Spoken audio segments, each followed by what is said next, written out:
untuk senantiasa bisa mengetahui, mempelajari tentang Nabi dan bisa mentaati Nabi, yang pada akhirnya harapan kita semuanya sama, yaitu ingin berkumpul bersama Nabi di dalam surga Allah Subhanahu wa taala. Allahumma salli ala Muhammad wa ala ali Muhammad kama sallaita ala Ibrahim wa ala ali Ibrahim innaka Hamidum Majid. Allahumma barik ala Muhammad wa ala ali Muhammad kama barakta ala Ibrahim wa ala ali Ibrahim innaka Hamidum Majid. Ikhwatal Islam, saudara kaum muslimin, para tetamu Allah rahimani wa rahimakumullah.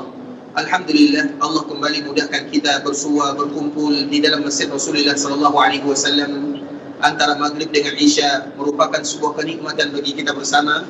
Dikala Allah masih memudahkan kita untuk bisa mendengarkan ayat-ayat Allah ataupun hadis-hadis Rasulullah sallallahu alaihi wasallam di kota Madinah dan di dalam masjid Rasulullah sallallahu alaihi wasallam, yang mana tentunya pembahasan kita masih tidak jauh dari pembahasan yang sebelumnya berkaitan dengan raudhah, taman di antara taman-taman surga. Dan kita selalu memberikan motivasi kepada kita bersama bahwa taman surga itu ada dua. Yang pertama, taman surga yang ada di antara rumah dan mimbar Nabi, dan yang kedua, taman surga yang ada di mana saja. Dan itu adalah apabila dilakukan zikir kepada Allah, membaca ayat-ayat Allah dan hadis-hadis Nabi SAW di dalam masjid Rasulullah atau di dalam masjid Allah Subhanahu wa taala dimanapun, maka itu semuanya disebut dengan taman di antara taman-taman surga. Maka kita yang ada di kota Madinah, Allah mudahkan bagi kita untuk mendapatkan dua taman surga sekaligus, sehingga juga bisa kita mengatakan bahwa Masjid Nabawi semuanya bisa dikatakan dengan taman di antara taman-taman surga, karena tidak ada sudut di antara sudutnya, baik yang bagian depan, bagian belakang, bagian samping, kanan dan kiri, kecuali di sana dibacakan ayat-ayat Allah Subhanahu wa taala dan hadis-hadis Rasulullah sallallahu alaihi wasallam, dan itu disebut dengan taman di antara taman-taman surga. Ikhwatul Islam, kemarin kita telah menyebutkan hadis Nabi sallallahu alaihi wasallam, ma baina baiti wa minbari rawdatun min riyadil jannah wa minbari ala haudi. Sesungguhnya di antara rumahku dan mimbarku adalah taman di antara taman-taman surga, dan mimbarku berada di telagaku, kata Rasulullah sallallahu alaihi wasallam. Dan sampai di sini pembahasan kita sebelumnya, dan insyaallah akan kita lanjutkan wa minbari ala haudi, berkaitan dengan mimbar Nabi sallallahu alaihi wasallam. Kita tahu ikhwatul Islam, surat yang pertama yang ada di dalam Al-Quran, yang mana susunan Al-Quran itu merupakan susunan tauqifi. Walaupun sebagian para ulama mengatakan susunannya adalah ijtihadi. Kalau tauqifi, artinya memang susunannya tidak boleh bagi kita untuk merubahnya. Mulai dari Al-Fatihah, Al-Baqarah, Al-Imran, Al-Nisa, Al-Ma'idah, Al-An'am, Al-A'raf, Al-Anfal, Al-Taubah, Yunus, Hud, Yusuf dan semisalnya. Maka itu disebut dengan tauqifi. Artinya tidak boleh bagi kita merubahnya. Memang dari sananya. Sebagian para ulama mengatakan bahwa susunan Al-Quran itu adalah ijtihadi. Artinya itu merupakan ijtihad dari sahabat Nabi radhiyallahu ta'ala anhum ajma'in. Walaupun itu merupakan bagian daripada ijtihad. Dan kita tahu tidak ada ijtihad yang paling mulia kecuali ijtihad para sahabat Nabi yang mulia radhiyallahu ta'ala anhum, terutama mereka-mereka yang dijamin surga oleh Allah Subhanahu wa taala, apalagi mereka yang diberikan jaminan kekhususan oleh Nabi sallallahu alaihi wasallam, yaitu Abu Bakar, Umar, Uthman dan Ali radhiyallahu taala anhum ajma'in. Terlepas daripada itu semua ikhwatul Islam, kita tahu yang pertama adalah Al-Fatihah dan yang kedua sambungannya adalah Al-Baqarah. Di dalam Al-Baqarah ini ikhwatul Islam, Allah Subhanahu wa taala bercerita kepada kita tentang 5 kejadian bagaimana Allah Subhanahu wa taala membangkitkan. Karena di antara salah satu yang membuat manusia ragu di dalamnya adalah hari kebangkitan. Dan itu pula lah yang diragukan oleh orang-orang Quraisy kepada Nabi sallallahu alaihi wasallam. Mereka datang kepada Nabi, mereka mengambil tulang belulang yang sudah bercampur dengan tanah. Kemudian mereka mengatakan kepada Nabi sallallahu alaihi wasallam, "Ya Muhammad, apakah engkau yang mengatakan bahwa kita akan dibangkitkan?" Kemudian dia menaburkan tulang yang tadi sudah bercampur dengan tanah di depan Nabi. Apakah dari itu kita akan dibangkitkan? Artinya mereka tidak percaya. Sehingga Allah Subhanahu wa taala di awal surah Al-Baqarah atau di dalam surah Al-Baqarah, Allah Subhanahu wa taala menceritakan bagaimana mudahnya Allah Subhanahu wa taala kembali membangkitkan sesuatu yang sudah meninggal atau yang sudah tiada. Makanya yang pertama ikhwatul Islam, Allah Subhanahu wa taala bercerita tentang Bani Israel. Kita tahu Bani Israel ketika Nabi Musa alaihi salam meninggalkan mereka, maka mereka langsung kufur kepada Allah Subhanahu wa taala. Nabi Musa dipanggil oleh Allah ke Bukit Tur Sina. 30 hari lamanya. Kemudian ditambah lagi 10 hari menjadi 40 hari. Kemudian selama Nabi Musa berada di sana, mereka berpindah haluan. Mereka yang tadinya menyembah Allah, sekarang mereka beribadah kepada selain Allah Azza wa Jalla, dan mereka menyembah sapi. Maka disebut dengan Al-Baqarah. Kemudian ikhwatul Islam, maka Nabi Musa mengetahui kaumnya, pada akhirnya Allah menyuruh mereka bertaubat. Dan taubat orang terdahulu tidak sama dengan taubat orang sekarang. Mereka dulu bertaubat, mereka membunuh dirinya. Itulah cara mereka bertaubat. Bukan mudah. Makanya umat Nabi merupakan umat yang paling mulia, diberikan kemuliaan dan kemudahan oleh Allah Azza wa Jalla. Kalau mereka dulu bertaubat, harus membunuh dirinya. Kemudian ikhwatul Islam, setelahnya Nabi Musa meminta kaumnya, yang terbaik dari kaumnya 70 orang. Kemudian 70 orang ini mereka mengatakan, "Lan nu'mina laka hatta narallaha jahrah." Wahai Musa, kami tidak akan pernah beriman kepadamu. Mereka memberikan syarat, kalau engkau wahai Musa ingin melihat kami beriman, maka perlihatkan kepada kami mana Tuhanmu. Jadi ucapan orang yang mengatakan kita Tuhan itu tidak ada karena Tuhan kita tidak bisa melihatnya, itu ucapan orang-orang yang ingkar kepada Nabi Musa alaihissalam. Ucapan lama yang kembali diperbaharui. Kemudian dengan ucapan ini ya Islam, apa yang terjadi? Seketika mereka langsung tewas semuanya. Mati semuanya 70 orang. Nabi Musa heran kenapa mereka tewas. Mereka mati. Kemudian Nabi Musa meminta kepada Allah, ya Allah, kalau seandainya 70 orang ini meninggal, bagaimana nanti aku akan kembali kepada kaumku? Mereka ini adalah orang yang terbaik. Orang yang terbaik dari Bani Israel. Begitu ucapannya kepada Nabi Musa. Yang pada akhirnya Allah kembali menghidupkan mereka seketika setelah mereka wafat dan mati. Itu adalah contoh dan cerita yang pertama, bagaimana Allah Subhanahu wa Ta'ala membangkitkan atau kembali menghidupkan sesuatu yang sudah meninggal. Kemudian yang kedua, juga tentang Bani Israel, yang mana ada salah satu di antara mereka yang terbunuh. Kemudian mereka saling berbantahan. Kemudian Nabi Musa mengatakan, carilah kerbau, carilah sapi. Kemudian sembelihlah sapi tersebut, kemudian pukulkan kepada orang yang meninggal. Cerita lengkapnya di dalam Al-Quran. Kemudian singkatnya, dikala dipukulkan, maka orang yang tadi meninggal kembali hidup dan mengatakan yang membunuhku fulan bin fulan. Kemudian setelah dia hidup, dia langsung kembali meninggal, dipanggil oleh Allah Subhanahu wa Ta'ala. Itu cerita yang kedua. Kemudian cerita yang ketiga, ikhwatul Islam, Allah Subhanahu wa Ta'ala juga menyebutkan ketika ada orang yang lewat di perkampungan, bagaimana Allah bisa ketika Allah Subhanahu wa Ta'ala wafatkan mereka semua seketika, kemudian Allah kembali bangkitkan. Kemudian cerita yang keempat, bagaimana salah seorang yang lewat di perkampungan, kemudian bagaimana Allah menghidupkan kampung yang sudah meninggal, maka Allah buat dia meninggal dan buat kendaraannya juga meninggal, hewan tunggangannya juga meninggal, kemudian dia tidur selama 100 tahun lamanya. Kemudian setelah 100 tahun, Allah kembali bangkitkan dia. Itu cerita yang keempat. Dan yang terakhir adalah cerita tentang Nabi Ibrahim, di mana Nabi Ibrahim mengatakan, "Kaifa tuhyil mauta?" Ya Allah, bagaimana engkau akan menghidupkan orang yang sudah meninggal? Maka di saat itulah Allah mengatakan, ambil 4 ekor burung, kemudian sembelih, kemudian cincang, kemudian campurkan dagingnya, kemudian panggil kembali.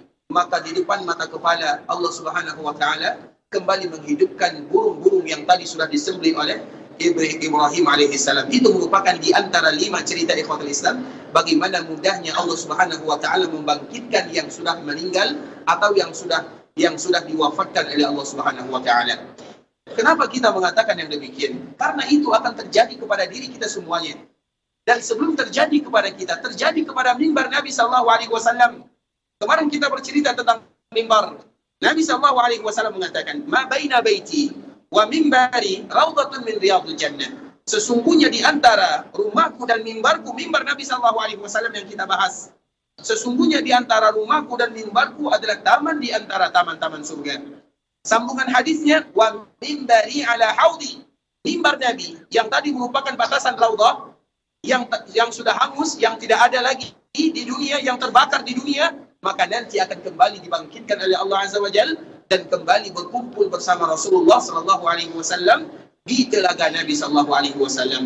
Artinya mimbar yang terbakar, yang sudah hangus, yang tidak ada, benda mati, bukan benda hidup, namun akan dikembalikan oleh Allah Subhanahu wa Ta'ala sebagaimana dulu yang ada di zaman Nabi sallallahu alaihi wasallam. Dan telaga Nabi sallallahu alaihi wasallam ikhwatul Islam itu merupakan hadiah dari Allah Subhanahu wa Ta'ala kepada Nabi, dan hadiah dari Nabi kepada umatnya sallallahu alaihi wasallam, dan umat yang senantiasa dicintai oleh Rasulullah sallallahu alaihi wasallam. Mengapa demikian? Kita akan sebutkan sedikit di ikhwatul Islam. Kita tahu umat Nabi sallallahu alaihi wasallam adalah umat yang paling singkat umurnya. Nabi sallallahu alaihi wasallam mengatakan, a'maru ummati ma baina 60 wa 70. Umur umatku tidak lebih daripada 60 atau 70 tahun sahaja. Dan sedikit sekali di antara mereka yang lebih daripada 70 tahun. Kalaupun ada di antara kita yang umurnya lebih daripada 70, maka kawannya sudah mulai obat-obatan. Dia sudah sering tinggal di rumah, berbaring di kasurnya. Artinya tidak lagi efektif ibadahnya.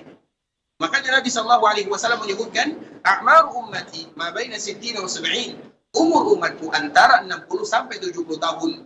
Sehingga sebahagian para ulama mengatakan di ikhwatul Islam, apabila ada di antara kita yang umurnya sudah sampai 60, berarti separuh kakinya sudah berada di akhirat, tinggal separuh lagi ada di dunia.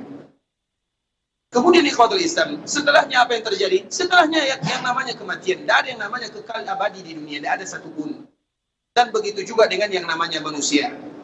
Makanya Allah Subhanahu wa taala menyebutkan, tidak ada yang namanya makhluk bernyawa kecuali mereka akan dipanggil oleh Allah Azza wa Jalla. Kalau ada yang kekal tinggal di dunia, maka yang paling pantas tinggal kekal di dunia adalah Rasulullah sallallahu alaihi wasallam. Kalau ada yang kekal, maka Nabi yang paling kekal. Namun tidak ada yang kekal. Kalau seandainya Nabi meninggal umurnya 63 tahun, maka begitu juga dengan umat-umat Nabi sallallahu alaihi wasallam. Kemudian setelahnya, setelah kita meninggal, maka terjadilah hari kiamat. Karena kiamat itu terbagi kepada dua. Yang pertama, kiamat yang disebutkan di dalam hadis Nabi sallallahu alaihi wasallam, kiamat di mana dunia dihancurkan, kemudian itu namanya kiamat. Ada kiamat yang kedua, sebagaimana yang disebutkan oleh para ulama, man mata faqad qamat qiyamatuhu. Barang siapa yang meninggal berarti sudah kiamat baginya. Setiap yang meninggal berarti dia sudah merasakan yang namanya kiamat. Kemudian di ikhwatul Islam, setelahnya apa yang terjadi? Kita berada di alam barzakh. Dan alam barzakh itu adalah awwalu manazilil akhirah. Alam barzakh adalah langkah pertama kita menuju ke dalam alam akhirat. Sehingga kalau seandainya Allah Subhanahu wa taala memberikan kemudahan kepada kita di alam barzakh, maka yang berikutnya akan dimudahkan oleh Allah Subhanahu wa taala. Dan alam barzakh disebut dengan barzakh.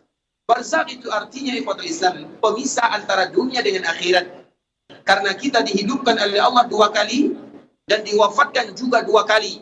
Dan alam kita itu alam rahim, dari ketiadaan kemudian alam rahim, alam dunia, alam barzakh dan alam akhirat. Itu adalah alam yang akan kita lalui. Dan kita sudah melalui 2 tahapan, tinggal tahapan barzakhiyah dan tinggal tahapan ukhrawiyah.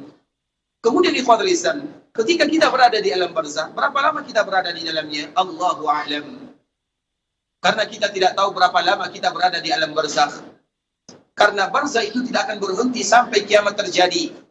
Dan tidak ada satupun di antara manusia yang tahu kapan terjadinya hari kiamat. Karena hari kiamat merupakan urusan Allah Subhanahu wa taala.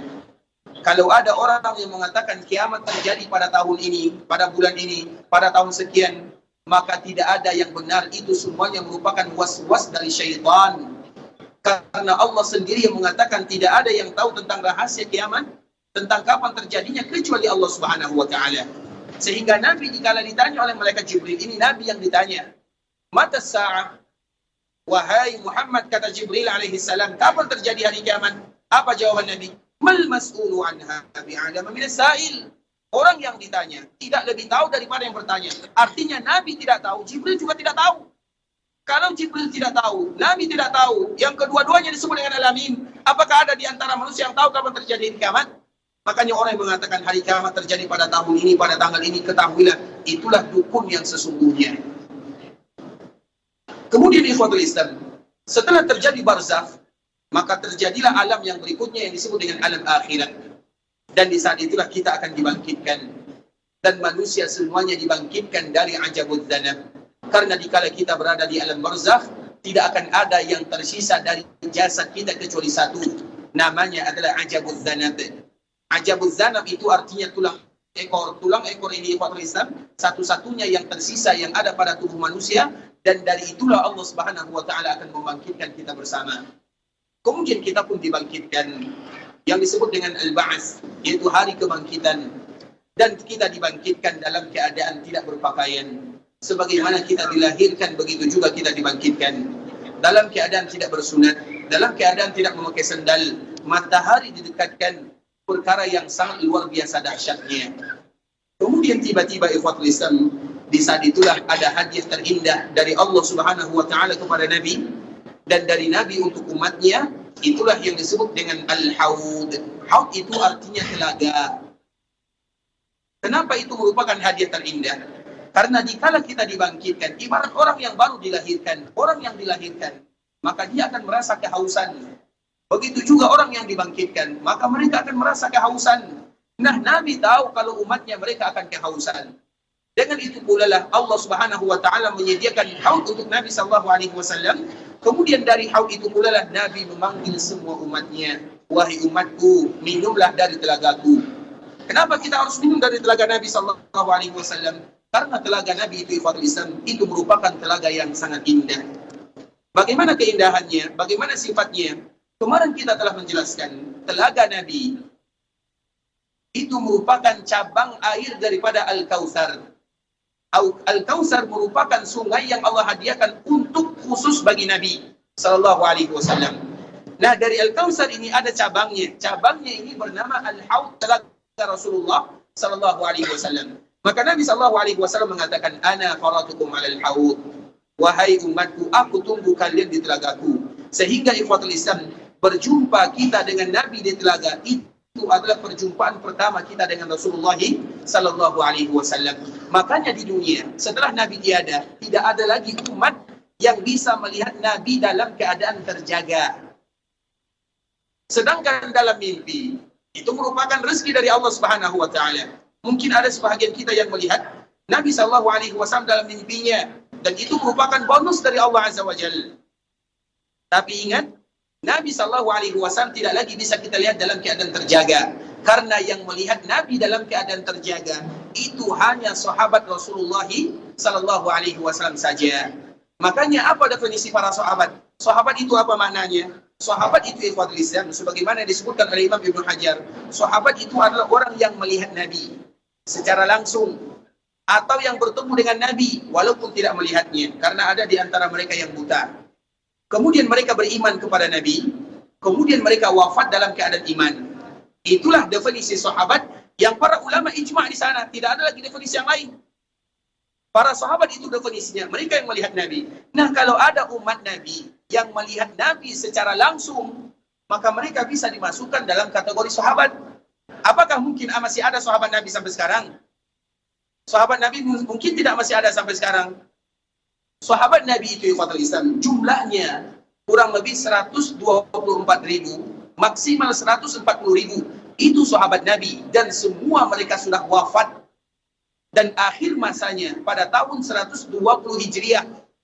Setelah tahun ini tidak ada lagi yang namanya sahabat Rasulullah sallallahu alaihi wasallam. Dan sahabat itu kenapa mereka disebut dengan sahabat? Karena Allah muliakan mata mereka melihat Nabi sallallahu alaihi wasallam secara langsung. Maka apabila ada orang yang melihat Nabi secara langsung, maka bisa jadi mereka itu disebut dengan sahabat.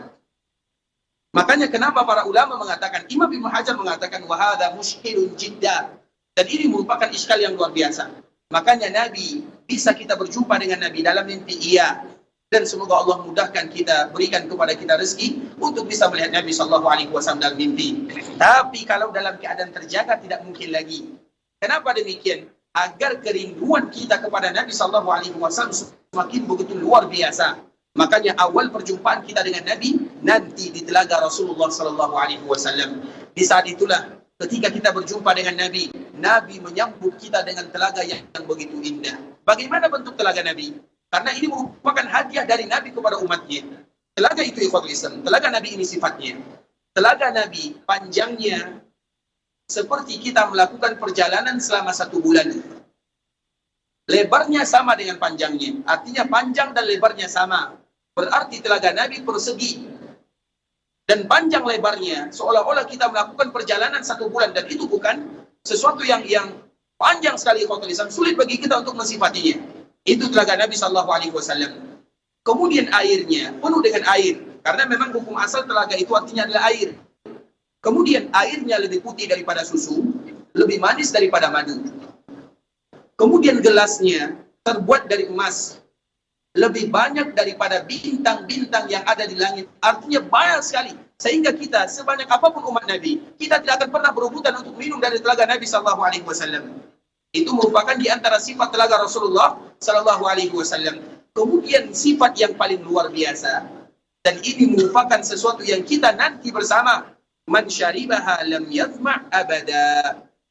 Barang siapa yang bisa minum dari telaga Rasulullah Sallallahu Alaihi Wasallam, maka selama-lamanya dia tidak akan pernah lagi merasakan kehausan. Semoga kita semuanya bisa minum dari telaga Rasulullah Sallallahu Alaihi Wasallam.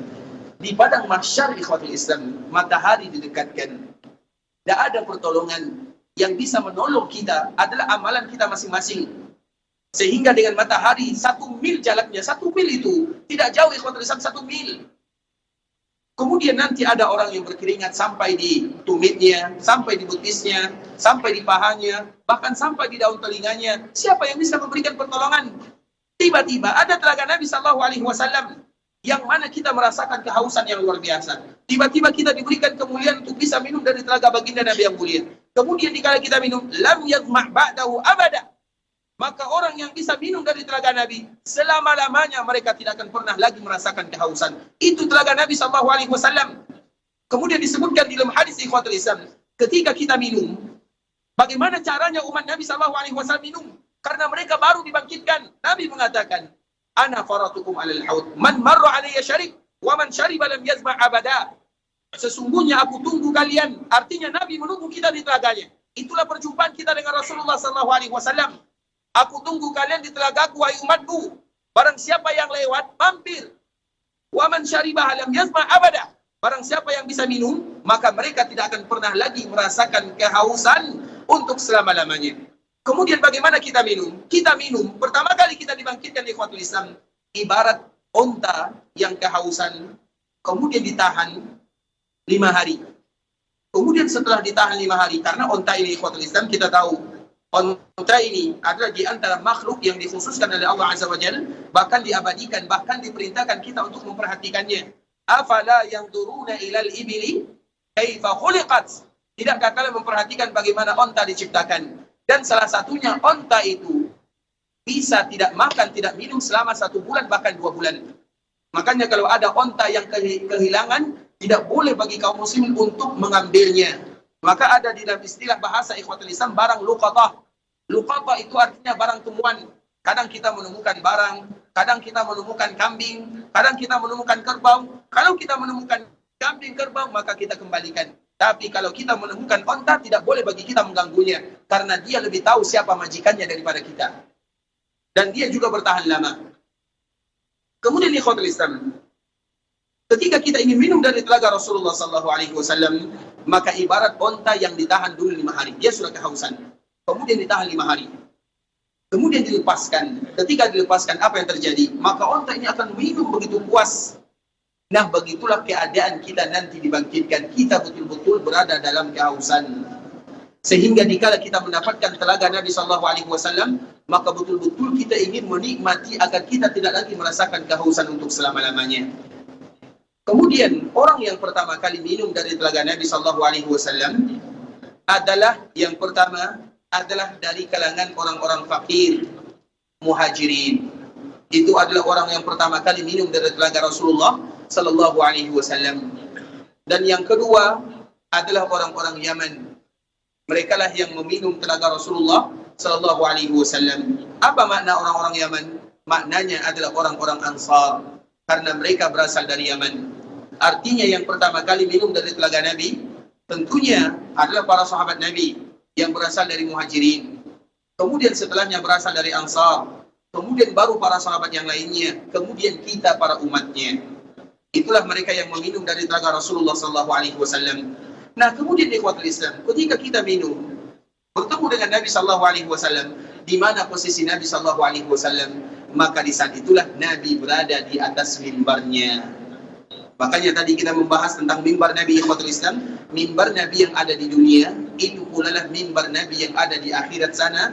Dan yang pertama kali mimbar itu akan menemani Nabi di telaganya. Dan itu adalah awal di mana manusia dibangkitkan oleh Allah Subhanahu wa Ta'ala.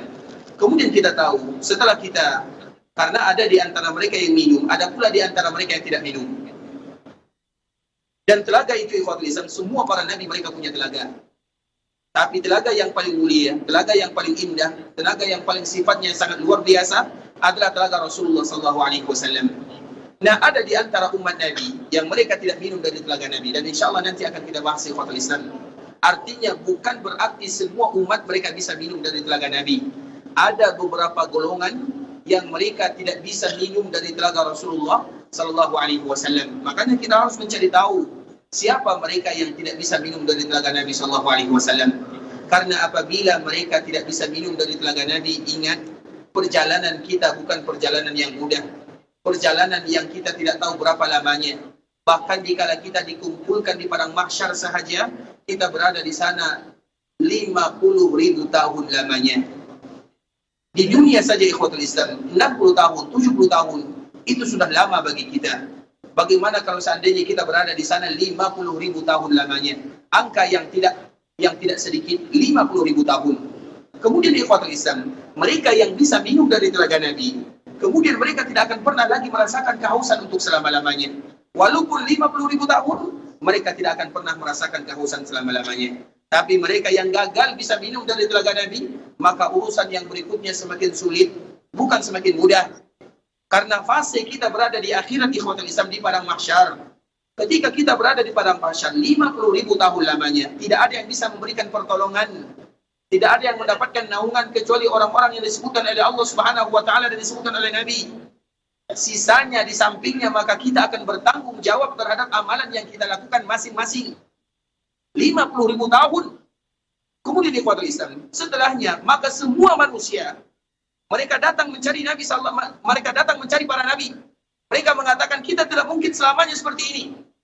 Ayo kita cari siapa yang bisa menyampaikan bahasa kita kepada Allah Subhanahu wa Ta'ala. Maka mereka mengatakan kita cari ayah kita Adam alaihissalam. Mencari Adam itu bukan mudah. Sebahagian mereka mengatakan mencari Adam puluhan tahun lamanya. Artinya mencari Nabi Adam saja itu bukan sesuatu yang mudah dilakukan. Mencari Nabi Adam, kemana kita akan mencarinya? Apakah kita pernah melihat Nabi Adam sebelumnya?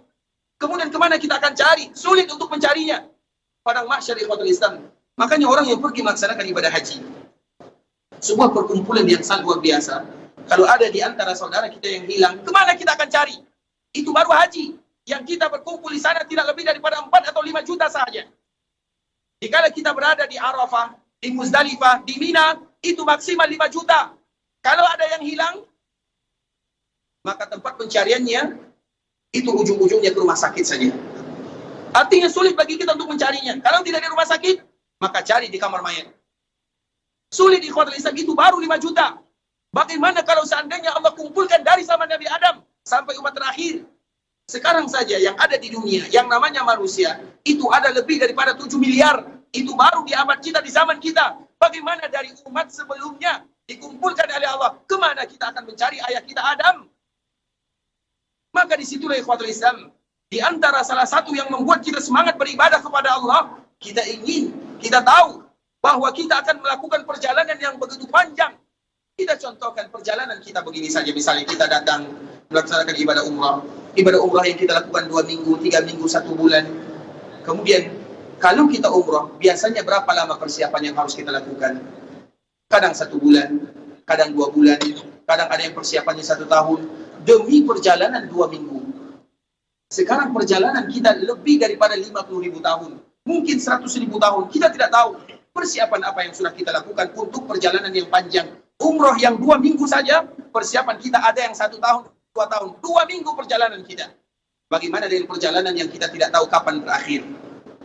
Kemudian ikhwatul Islam, ketika kita bertemu dengan Nabi Adam, maka kita mengatakan, ya Adam, anta abul bashar. Engkau adalah ayah kami semuanya. Khalaqakallahu biyadih. Allah ciptakan dirimu dengan tangannya. Tidakkah engkau melihat bagaimana keadaan kami? Ala tara ila ma nahnu fi? Tidakkah kamu bagaimana kami susah sulit? Kami tidak tahu arah. Apa kata Nabi Adam? Nafsi, nafsi, nafsi. Aku tidak bisa. Kenapa Nabi Adam tidak bisa?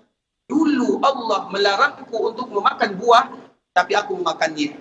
Maka Allah murka kepadaku dengan murka yang sangat luar biasa. Maka aku tidak bisa. Aku malu kepada Allah Subhanahu wa Ta'ala. Nafsi, nafsi.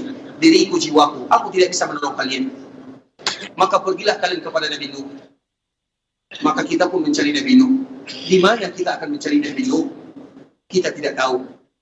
Maka butuh waktu puluhan ribu tahun lamanya. Bukan sebentar mencari dapatkan ikhwatul Islam. Maka kita pun mengatakan, ya Nuh, sesungguhnya engkau merupakan Rasul yang pertama kali diutus oleh Allah Subhanahu wa Ta'ala ke bumi. Kemudian kita pun mengatakan, ala tara ila ma nahnu fi. Tidakkah engkau melihat bagaimana keadaan kami, huru hara yang luar biasa? Kami tidak tahan, wahai Nuh. Mohonkan kepada Allah agar Allah selesaikan urusan kami. Maka apa kata Nabi? Sama, nafsi, nafsi, nafsi. Jiwaku, diriku, aku tidak bisa memberikan pertolongan kepada kalian. Karena dulu aku pernah berdoa kepada Allah, yang mana doa ini tidak semestinya aku panjatkan kepada Allah Subhanahu wa Ta'ala. Karena Nabi Nuh dulu pernah berdoa, Rabbi la tazar al-ardi minal kafirina dayyar. Ya Allah, jangan sisakan satu pun di dunia ini kecuali kau hancurkan mereka semuanya. Karena nanti kalau mereka tersisa, lahir anak keturunannya, maka keturunannya juga akan menjadi kufar. Tidak ada gunanya. Seolah-olah itu adalah doa Nabi Nuh alaihissalam. Hancurkan mereka semuanya. Doa ini ikhwatul Islam agak sedikit berat. Kenapa demikian? Karena Nabi Nuh mengatakan, tidaklah mereka melahirkan kecuali mereka akan kufur kepadamu. Artinya hancurkan mereka semua. Kita tidak tahu. Orang yang nanti dilahirkan, mereka beriman atau tidak, kita tidak tahu. Tapi Nabi Nuh mengatakan yang demikian. Sehingga Nabi Nuh merasa bersalah kepada Allah Azza wa Jal. Dan Nabi Nuh mengatakan, aku tidak bisa. Allah murka kepada aku. Datanglah kalian kepada Nabi Ibrahim. Maka kita pun mencari Nabi Ibrahim, Khalilullah, kekasihnya Allah Subhanahu wa Ta'ala. Kemudian kita pun mengatakan perkataan yang sama. Dan jawaban Nabi Ibrahim pun masih tetap sama. Nafsi, nafsi. Aku tidak bisa menolong kalian. Karena Allah dulu murka kepadaku. Kenapa Allah murka? Aku pernah, bahasa hadisnya seperti ini. Aku pernah berdusta 3 kali. 3 kali berdusta seumur hidupnya. Kita 3 kali itu 1 jam ya. Artinya ya ikhwatul Islam, 3 kali. Dengan itu pula Nabi Ibrahim tidak bisa memberikan syafaat kepada kita semuanya. Sebenarnya tidak berdusta namanya. Dan kita tidak bisa memberikan pembahasan tentang masalah ini. Tapi di dalam hadis disebut dengan kalimat dusta. Padahal tidak berdusta sesungguhnya. Nah kemudian apa kata Nabi Ibrahim? Pergilah kalian kepada Nabi Musa. Maka kita juga pergi kepada Nabi Musa. Jawabannya masih sama. Aku dulu pernah dimurkai oleh Allah. Karena aku pernah membunuh seorang jiwa yang aku tidak diperintahkan untuk membunuhnya. Yaitu sebagaimana yang dikisahkan oleh Allah di dalam surat Al-Qasas. Karena setiap para nabi ini, Nabi Adam diceritakan di awal Al-Baqarah. Nabi Nuh diceritakan di akhir surat Nuh, nanti bisa kita baca sendiri. Kemudian Nabi Ibrahim diceritakan oleh Allah di dalam surat As-Saffat. Kemudian juga diceritakan oleh Allah Subhanahu wa Ta'ala dalam ayat-ayat yang lainnya, terutama dalam surah Al-Anbiya. Maka nanti bisa kita mentelaah sendiri. Kemudian tentang Nabi Musa diceritakan dalam surah Al-Qasas. Ada 2 orang, yang satu berasal dari Qibti, yang satu berasal dari Bani Israel. Qibti itu adalah penduduk Mesir asli. Ketika mereka ada masalah, maka yang berasal dari Bani Israel minta tolong kepada Nabi Musa. Karena perbedaannya jelas. Bani Israel kulitnya berbeda dengan penduduk Mesir asli. Jelas perbedaannya. Maka Nabi Musa menolong yang berasal dari kaumnya. Kemudian dia pun menampar orang Qibti ini, orang Mesir ini. Kemudian kita tahu Nabi Musa itu orangnya kuat. Tamparan Nabi Musa tidak sama dengan tamparan kita. Tamparan Nabi Musa membuat orang tewas. Nabi Musa tidak sengaja, hanya ingin membela. Tapi dengan tamparannya, karena dia kuat, maka orang ini pun meninggal. Jangankan manusia, malaikat saja ditampar oleh Nabi Musa. Dan tanggal matanya. Tidakkah kita tahu dikala Allah mengutus malaikat maut dalam bentuk manusia. Kemudian tiba-tiba, dia mengatakan, wahai Musa, ajib rabbak. Ajib rabbak itu kalau bahasa kitanya.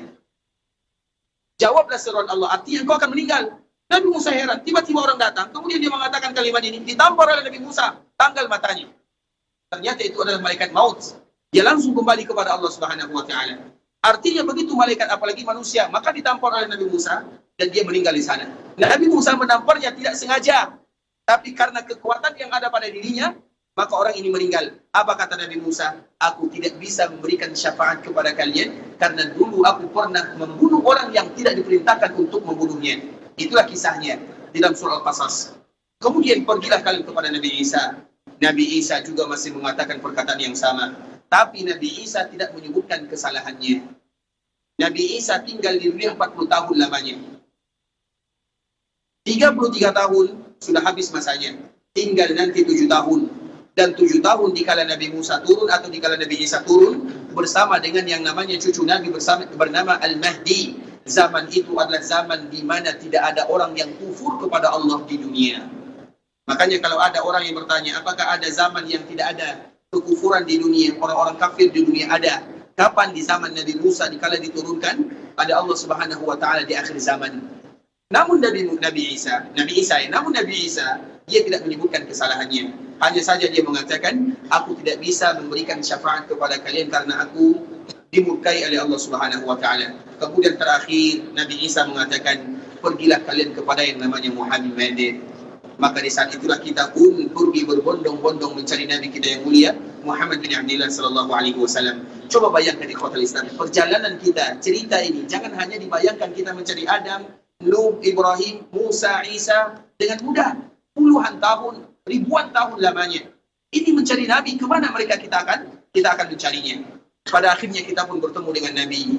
Maka apa jawaban Nabi? Ana laha, ana laha, ana laha. Ini tugasku dan aku yang akan melakukannya. Maka di saat itulah Nabi mengatakan, ana sayyidu waladi Adam. Aku adalah pemimpin semua anak Adam wala fakhar. Di dunia banyak orang yang menganggap Nabi tidak Nabi. Banyak orang yang menghina Nabi. Banyak orang yang mencela Nabi. Tapi di akhirat tidak satu pun kecuali mereka akan menundukkan kepalanya. Karena mereka semuanya bergantung kepada Nabi SAW agar Nabi datang kepada Allah Subhanahu wa taala. Itulah maknanya ana sayyidu waladi Adam. Aku pemimpin semua anak Adam wala fakhar. Dan ini bukan kesombongan. Karena di dunia banyak yang tidak mengakui Sayyid Nabi SAW. Kita tahu bagaimana orang-orang memusuhi Nabi SAW. Bahkan sampai sekarang banyak orang yang benci kepada Nabi. Mereka tidak tahu suatu saat nanti mereka akan datang kepada Nabi SAW dengan menundukkan kepalanya karena malu. Inilah Nabi yang dulu mereka hina dan mereka caci. Kemudian di saat itulah Nabi mengatakan, ana laha, aku yang akan melakukannya. Maka di saat itulah Nabi SAW datang kepada Allah Azza wa Jalla. Kemudian Allah pun memberikan syafaat. Dan itulah yang disebut dengan syafaatul uzma. Syafaat yang sangat besar untuk semua manusia yang ada di padang mahsyar. Kemudian ikhwatul Islam, setelah Allah Subhanahu wa taala mengizinkan manusia diberikan atau dikeluarkan dari mahsyar, artinya mereka sudah tahu apa yang akan terjadi kepada dirinya. Karena Nabi datang kepada Allah meminta syafaat yang disebut dengan syafaatul uzma, tujuannya bukan untuk menyelamatkan, tapi tujuannya untuk memperjelas apa yang akan dilakukan terhadap mereka. Apa setelahnya? Fase berikutnya apa? Mereka tidak tahu. Nah di saat itulah maka baru yang namanya hisab. Dan hisab itu ikhwatul Islam, ingat, man husiba uzzib. Barang siapa yang dihisab sudah pasti dia diazab. Tidak ada orang yang dihisab maka sudah pasti diazab. Karena hisab itu sendiri adalah bagian daripada azab. Dan orang yang pertama kali dihisab adalah kita sebagai umat Nabi sallallahu alaihi wasallam. Dengan itulah makna hadis Nabi sallallahu alaihi wasallam, nahnul akhirun al-awwalun. Kita ini adalah umat yang terakhir, tapi kita adalah umat yang pertama. Ini adalah berita gembira sekaligus berita duka. Mengapa demikian? Karena kita yang pertama kali dihisab. Kalau selamat alhamdulillah, kalau jahannam di bawahnya bagaimana? Berarti kita yang pertama kali masuk ke dalamnya. Makanya Nabi mengatakan nahnul akhirun, kita umat yang terakhir. Iya, kita adalah umat yang terakhir. Tidak ada umat setelah umat Nabi. Al-awwalun, tapi kita umat yang pertama kali nanti dikala di akhirat. Artinya kita yang pertama kali disidang oleh Allah Subhanahu wa taala. Sidang Allah Subhanahu wa taala berarti ikhwatul Islam. Maka baca surah Al-Kahfi. La yughadiru saghiratan wala وقالوا ما لهذا الكتاب لا يغادر صغيرة ولا كبيرة إلا أحصاها. Kita semuanya akan tercengang. Kitab apa ini?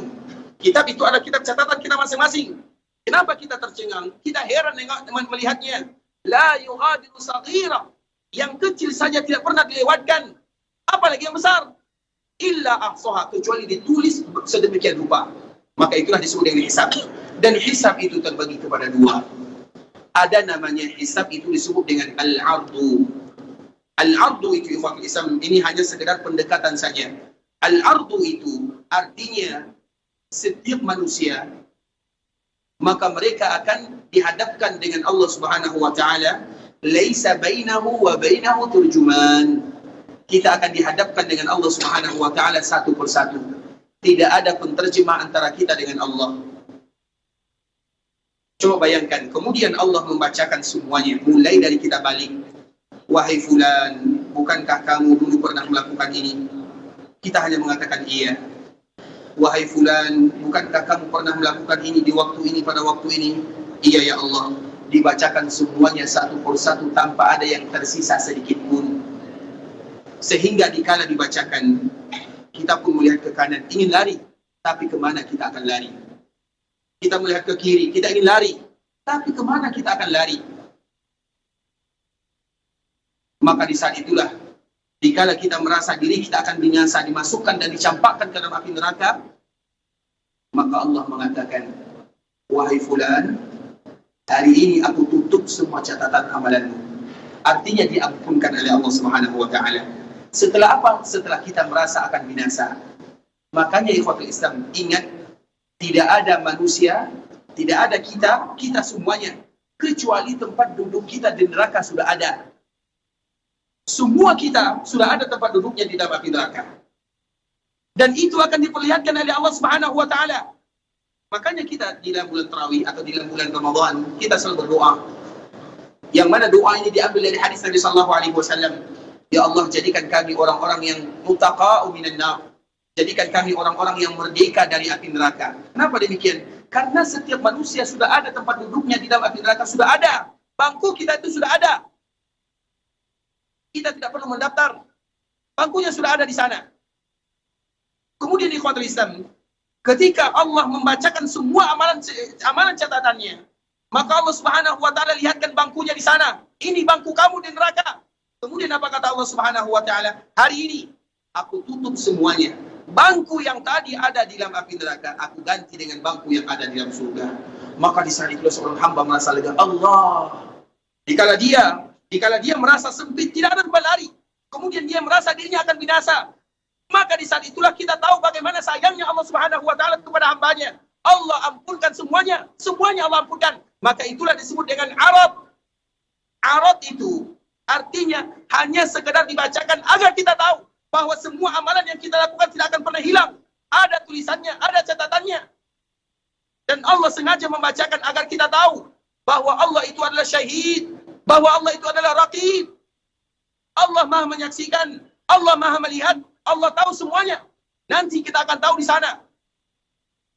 Tapi kemuliaan Allah, di samping Allah syahid, di samping Allah raqib, Allah juga Rahman dan Allah juga Rahim. Di situ kita tahu bagaimana mulianya sifat Allah Subhanahu wa taala. Kemudian ikhwatul Islam, maka Allah Subhanahu wa taala tutup semuanya. Dan kenapa Allah Subhanahu wa taala menutup amalan catatan kita? Itu karena karunia dan kasih sayang Allah Azza wa Jalla. Sehingga Nabi mengatakan tidak ada di antara kalian yang masuk surga dengan amalannya. Tapi yang membuat kita masuk surga adalah karena karunia dan kasih sayang Allah Subhanahu wa taala. Amalan kita tidak cukup membayar surga. Amalan kita terlalu singkat, umur kita terlalu singkat, tak mungkin bisa membayar surga, tak. Makanya ikhwatul Islam, kita pun beramal. Misalnya kita datang ke kota Madinah. Kemudian kita sholat di dalam Masjid Nabawi. Apakah semua orang yang ada di kota Madinah, mereka bisa melangkahkan kakinya sholat di dalam Masjid Nabawi? Tidak. Kenapa kita bisa melakukannya? Karena Allah yang memudahkannya. Artinya kita pun beribadah kepada Allah, itu karena bantuan Allah Subhanahu wa taala. Banyak orang yang tidak dimudahkan bagi mereka beribadah. Misalnya di bulan Ramadan, yang mana Allah wajibkan bagi kita berpuasa. Apakah semua kaum muslimin mereka berpuasa? Tidak. Tapi Allah mudahkan kita berpuasa. Artinya kita beribadah, Allah yang memudahkannya. Ibadah pun itu merupakan karunia dari Allah. Kemudian Allah tambah lagi dengan surga. Itu juga karunia dari Allah Subhanahu wa taala. Maka jangan kita pernah menganggap dengan amalan yang kita lakukan memasukkan kita ke dalam surga, tidak. Tapi amalan adalah penyebab kita masuk ke dalam surga. Dua kalimat yang harus kita bedakan. Amalan tidak bisa dibayar dengan surga. Tapi amalan adalah penyebab kita masuk ke dalam surga Allah Subhanahu wa taala. Artinya apa? Agar kita tahu bahwa semua yang kita lakukan merupakan taufik dan karunia dari Allah Subhanahu wa taala. Maka itulah disebut dengan arad. Arad ini ikhwatul Islam hanya sekedar diperlihatkan amalan catatannya. Dibacakan kepadanya satu persatu. Kemudian setelahnya Allah Subhanahu wa taala ampunkan dosanya. Maka itu jugalah di antara makna istighfar ikhwatul Islam. Di antara salah satu yang tidak boleh kita lewatkan adalah mengucapkan istighfar dengan berbagai macam bahasa. Astaghfirullah wa atubu ilaih. Astaghfirullah wa atubu alaih. Astaghfirullahaladzim alladzi la ilaha illahu. Dan kalimat-kalimat yang lainnya. Artinya ada kalimat istighfar di dalamnya. Dan istighfar itu apa artinya? Karena istighfar diambil dari kata-kata ghafara. Ghafara, mighfar. Mighfar itu artinya penutup kepala. Nabi kalau berperang, maka selalu memakai mighfar. Apa namanya biasanya? Helm ya, seperti kita lah helm namanya. Maka bisa disebut dengan mighfar. Kenapa disebut dengan mighfar? Karena menutup. Orang yang beristighfar, itu ada dua di dalamnya. Yang pertama, dia meminta kepada Allah agar keburukannya ditutup, bukan dihilangkan. Keburukan kita tidak akan pernah hilang. Keburukan kita tidak akan pernah hilang untuk selama-lamanya. Makanya dengan istighfar itu bukan dihilangkan, ditutup. Dan setelah kita meminta kepada Allah keburukan kita ditutup, maka kita meminta yang berikutnya, ampunkan dosaku. Maka di dalam istighfar ada dua makna ini.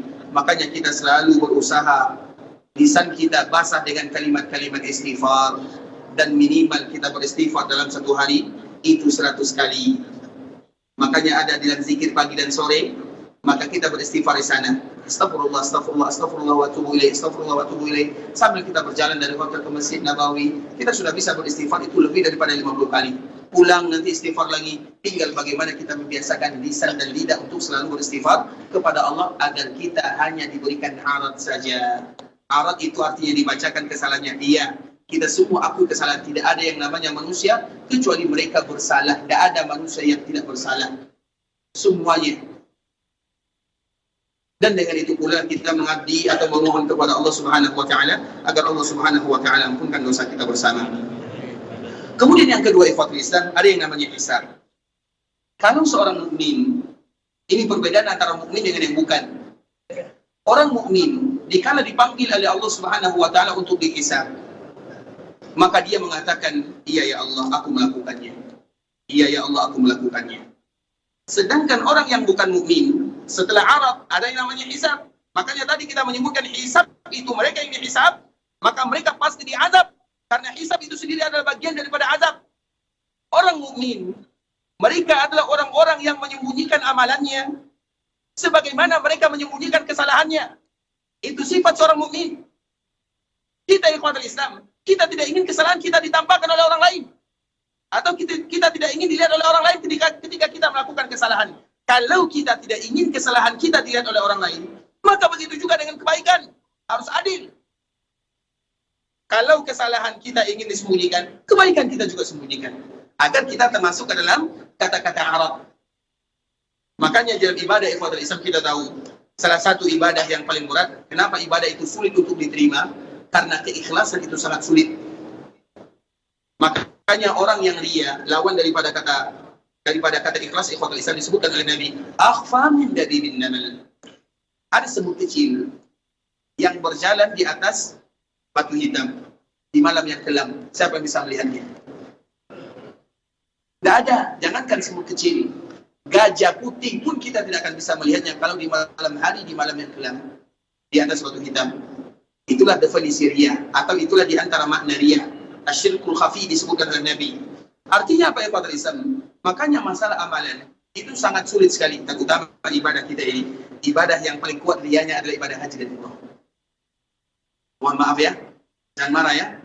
Ibadah yang paling berat untuk kita bisa atau untuk menahannya supaya kita ikhlas adalah ibadah haji dan umrah ini. Ibadah salat 5 kali kita melakukan sehari semalam, aman. Adakah orang yang salat ingin dipanggil, wahai bapak salat? Tidak ada. Padahal kita salat 5 kali sehari semalam. Tapi kalau ada orang yang haji kemudian dipanggil namanya Abdullah, wahai Abdullah, maka dia pun mengatakan, tidakkah kamu tahu peci warna putih ini mahal harganya. Harus panggil, ada hajinya. Padahal apa bedanya haji dengan salat? Apa bedanya haji dengan sedekah? Tidak ada orang yang dipanggil bapak sedekah, bapak puasa, tiba-tiba bapak haji.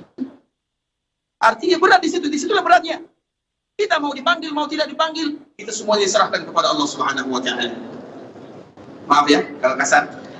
Kemudian Nabi di dalam melaksanakan ibadah ini, sampainya di miqat, khusus bagi kita yang ingin pergi ke miqat, maka Nabi mengatakan, Allahumma hajjah la riya'a fiha wa sum'ah.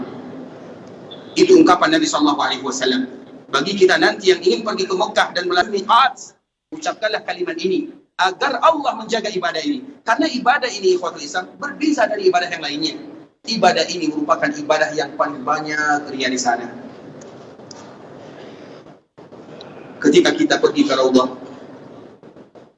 kemudian ada kotak yang berwarna hitam, yang ukurannya kecil, bisa dipegang di tangan. Dia pun mengangkatnya, menghidupkan, wahai guys, kami sekarang berada di Raudhah. Atau dia pegang Quran, foto-foto dulu, pegang Quran. Dia berbaca Quran untuk Allah atau untuk handphonenya.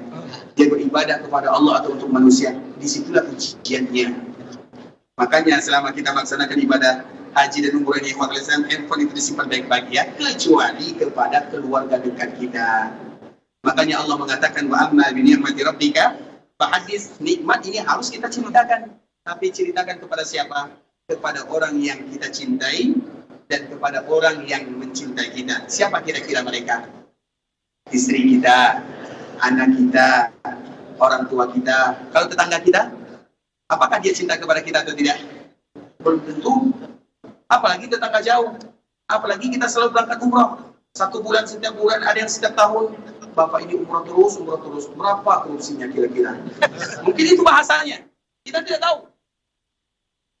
Artinya di situ kita menjaganya. Karena menjaga ibadah itu ikhwatul Islam, sebagaimana kita sembunyikan kesalahan, maka usahakan pula lah sembunyikan kebaikan agar Allah sembunyikan dosa, agar kita termasuk orang-orang yang di'arad oleh Allah Subhanahu wa Ta'ala. Itu tujuannya.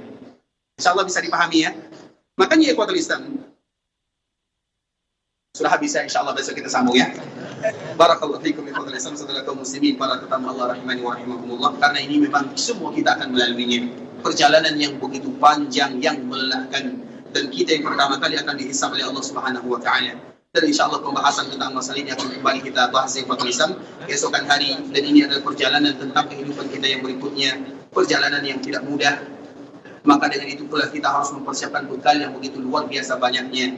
Dan di antara bekal itu ikhwatul Islam adalah selalu beristighfar kepada Allah Subhanahu wa Ta'ala dimanapun kita berada. Semoga Allah Subhanahu wa Ta'ala menerima semua amal ibadah yang kita lakukan.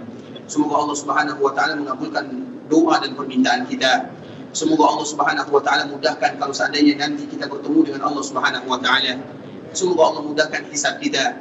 Semoga Allah mudahkan dikala kita nanti meniti yang namanya sirat. Semoga Allah Subhanahu wa Ta'ala mudahkan langkah kita masuk ke dalam surga Allah Subhanahu wa Ta'ala, dan kita dimasukkan ke dalam surga bersama Rasulullah sallallahu alaihi wasallam. Kalau ada di antara kita yang ingin pergi ke Mekah untuk melaksanakan ibadah umrah, semoga Allah Subhanahu wa Ta'ala menjadikan umrahnya adalah umrah yang mabrurah, wa sa'yan mashkura, wa dhanban maghfura.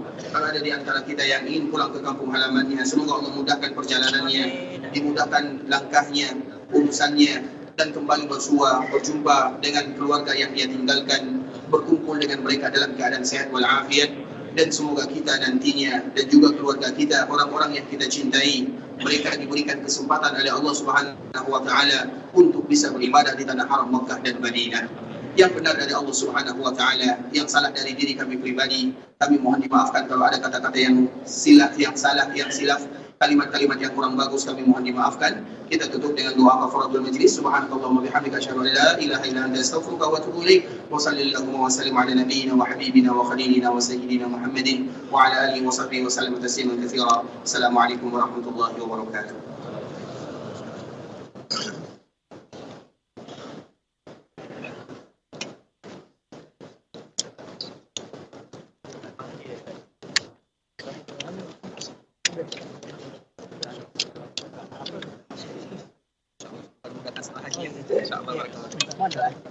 Sehat selalu.